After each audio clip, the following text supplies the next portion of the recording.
Hey guys, so today we're going to talk about keto on steroids, okay, extreme weight loss. This is not for everyone. It's for those people that need to lose some quick weight and some people that want an unfair advantage and want to just dive in and do whatever it takes to lose weight healthily and fast, okay? So typically when you do keto, you have 5% carbohydrates, 20% protein, and these are calories, total calories, and 75% fat. Okay, so that's typically what you would do. What I'm going to recommend is slightly different. We're going to give you 5 hacks or strategies, okay? Starting with number 1, normally you would do 20 to 50 grams of carbs to do the 5%, right? We're going to bring the carbs down to 0, okay? So yes, this is extreme. It's not for everyone, but think about it. The amount of carbohydrates determine how deep into ketosis you're going to go, okay? So we want to go in there hardcore. So if we go 0 carbs, you will go into keto very, very fast. Now, the thing with protein, we don't want to go too little. We don't want to go too much. If we go too little, you may start losing muscle mass. We don't want that, and you might feel weak because you need protein to replace body tissue. If we go too much, it's going to bog down your liver and kidney, and also it can potentially spike insulin. We don't want to do that. The sweet spot is between 3 and 6 ounces. Okay, now this really depends on several factors. How young you are, how big you are, how slow the metabolism is. There's a lot of different factors. For me, I'm 180 pounds. I need about 55 grams of protein per day, and that's pretty much what I consume on a daily basis. I'm not going to get into calories at this point, but I just want to kind of give you a reference. If you're smaller than me, have a little less. If you're bigger than me, have a little bit more. Okay, so now the strategy with protein is we don't want to go lean.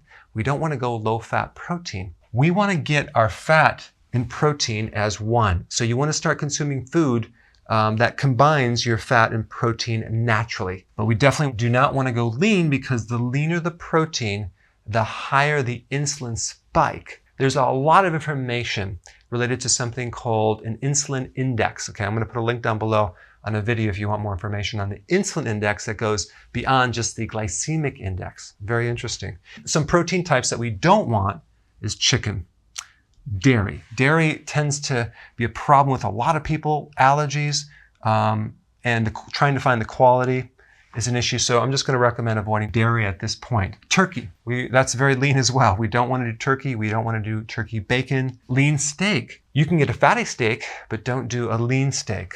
We don't want to go lean fish. We want to do a fatty fish. Peanuts are a low quality protein. I don't recommend it. What we want to focus on are fatty fish like salmon, sardines. Both of these are very high in omega-3 fatty acids and high in DHA. Very, very important. There's other types of fish and seafood that you can consume, but these two are my go-to. Pork. Now, a lot of people don't like pork. That's totally fine. Personally, I have a high quality pork from the farmer's market, pork sausage. I love it. It's very fatty. It's a very good thing to do on keto. Plus it has a lot of B vitamins. And it's if you are against pork because it's unhealthy and you're eating chicken, then you need to reevaluate that because chicken, by the way, is a very unhealthy bird, okay? Unless you do organic from the farmer's market, you're going to get something very low quality. So I like pork because it seems to digest well in my body and it actually has a good amount of fat. Hamburger, fatty hamburger, very, very good on a keto because we want the fat and the protein. When you're at the grocery store, don't get the leanest hamburger, okay? It's actually quite disgusting. It's hard to eat it. There's no flavor as well. Eggs, very good, pasture-raised, organic. Now, you can also do bacon as well, okay? Bacon, believe it or not, if you fry it and take the grease out, it's not as fatty as you might think, okay? But it's fine because it kind of has a 1-to-1 ratio, 50% fat, 50% protein. Most of these are a 1-to-1 ratio, maybe a little bit fattier. Okay, so that's what you want to do with the protein. Now, as far as the fat goes, you don't, again, want to add extra fat, like you don't want to add MCT oil or a keto bomb or extra butter to this program. Why? Because we're doing extreme weight loss, and I'll explain why in a second. The types of fats that you can add in addition to these would be avocado, because that will cover a lot of nutrition and very, very healthy fat. Olives are good as well, okay? Pecans are really good. It has some protein and fat.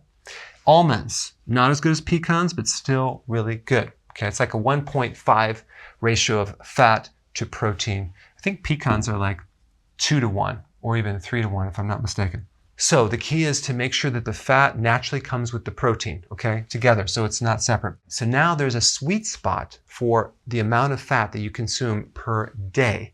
And it just happens to be for an average person, okay, it could be a little bit more, a little less, 75 grams, okay. When you consume more, your body tends to burn more of the dietary fat. When you consume less than 75 grams, typically on average, I'm being very general, your body will start to consume its own fat. What we want to do is get your body to burn its own fat. We don't want to do unlimited fat where your body is just turning the diet fat into ketones.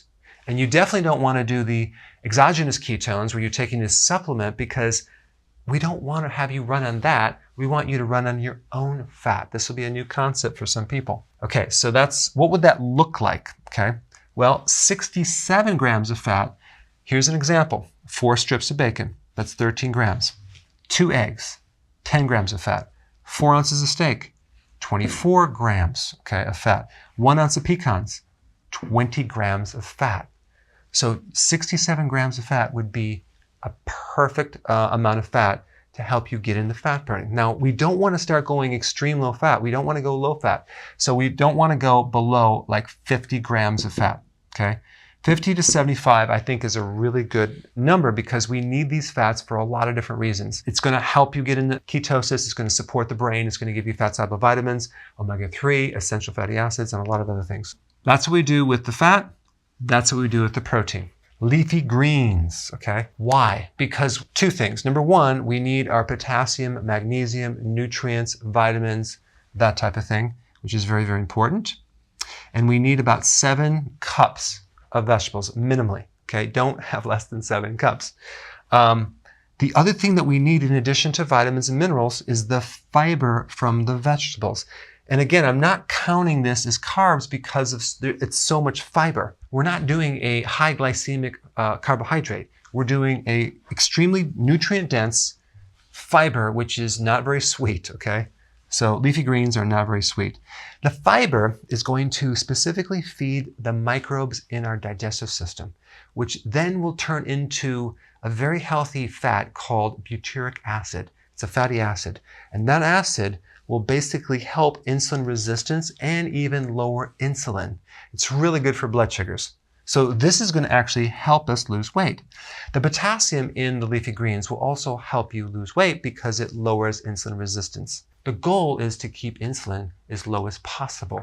So this is what we're taking into consideration as we're going through this. 0 carbs, the fiber, exact amount of protein, more fat, which is neutral with insulin. Fat is one of the only things that does not trigger insulin. Now, let's get to intermittent fasting. So if you've never done this before, I recommend you go right to 2 meals a day. I'll put a video down below on intermittent fasting so you can just quickly get updated on how to do that, but you want to go to 2 meals a day. If you're already at 2 meals a day, you're going to go to 1 meal a day, okay?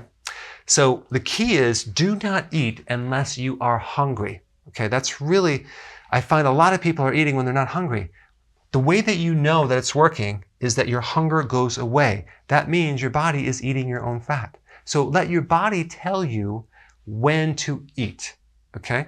So we're going to go for a period of time and, wow, I'm not hungry? Good. Ride the wave, ride the wave. All of a sudden I'm hungry at 6 o'clock in the evening? Good. That's your first meal. It's totally okay to eat at different times during the day, okay?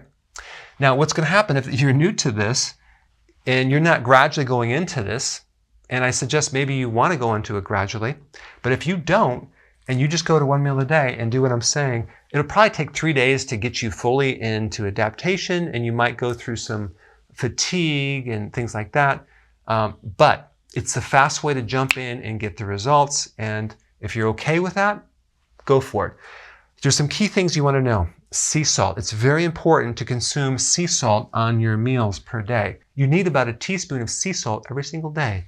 Not a heaping teaspoon, but a level teaspoon. Okay, very important.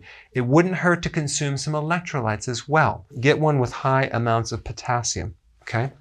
The other thing that I find that will help you, and this helps a lot of people, is that when you have a hard time consuming salad because you're not used to consuming that much, consume your salad, wait for an hour, and then consume the rest of the food, okay? We'll consider that as one meal, just spread out for maybe 2 hours, okay? That's not gonna be a problem because you're not gonna really spike insulin too much from eating that salad. So you can kind of spread it out, let your digestive system deal with the salad, and then add the protein and fat. That way you'll have less bloating, okay? Now on the salad, you can put apple cider vinegar, a little sea salt if you want, balsamic vinaigrette. Get the kind that is not too sweet. So you want to avoid those and get the ones that are a bit bitter and less sweet. Okay guys, there you have it. This is keto on steroids, extreme weight loss. Go ahead and try this and put your comments down below. Hey guys, so there's a whole bunch of people that really need this information. So press the share button and let's get it way out there.